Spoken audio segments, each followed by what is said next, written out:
If someday you should see Thomas the Tank Engine puffing happily along the line, he may be on his way to a village nestled deep in the heart of the island of Sodor. One December morning, Thomas whistled to all his friends. "It's nearly Christmas and I'll bring you lots of letters and parcels." But a week later, the storms came.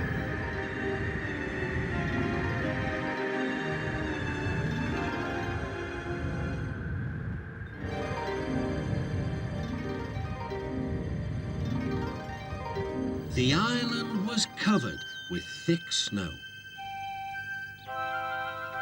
The engines found work difficult. Some had to help clear snow from the track, and workmen hacked away at the frozen banks of ice. Thomas and Percy were collecting important post for Christmas. "Driver said there's lots of post for the village," said Thomas. "I'll need an extra truck for it all." Percy was feeling left out. "It's not fair. You're not leaving any post for me." But Percy's chance had come. "There's been a change of plan," said Thomas's driver. "The Fat Controller needs us at the big station. Percy, you are to take Thomas's train to the village." Percy was delighted, but Thomas was sad. "I won't be able to say Happy Christmas to all my friends." "Don't worry," said Percy kindly.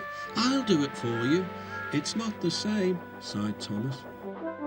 Percy was making good time on his way to the village when suddenly, "What's that?" called his driver. There ahead was a fogman by the line. He was holding a red light. "The village is cut off by snow," he shouted. "We need snowplows, workmen and a helicopter. Leave your trucks in the sidings and go back quickly." Percy was soon steaming to Harold's airfield. "Beep, beep," whistled Percy. "Wake up, lazy wings. The mountain villagers need your help. They're stranded." "Whiz-ow," replied Harold. "I like an emergency to keep me warm." And he buzzed away. "Now," sighed Percy, "what's next?"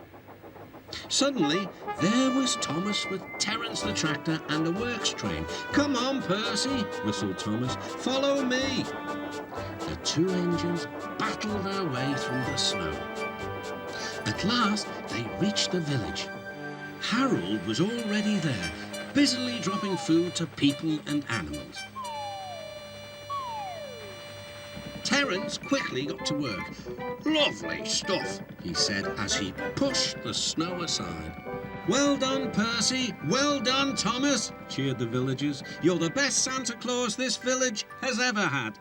"What's a Santa Claus?" asked Percy. "Santa Claus is someone who drops presents down chimneys at Christmas time." Percy looked at his funnel.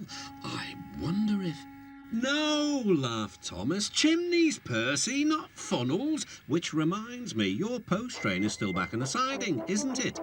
Percy hurried back to fetch it. Just then, Toby arrived with Henrietta. "We've brought lots of hot drinks and food for the villagers," he whistled. That night, all the engines had gone back to their sheds except Toby. The villagers had made a plan to thank the engines. They loaded paint pots and parcels into Henrietta, then they set off through the moonlit countryside. All the engines were fast asleep in the sheds as Toby ran silently into the yards.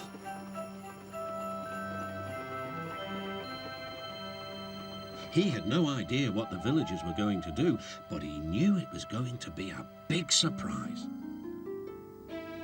When the engines woke the next morning, they could not believe their eyes. The sheds had been repainted and decorated. Parcels lay everywhere. The engines whistled in delight, and everyone agreed that it was really a happy Christmas.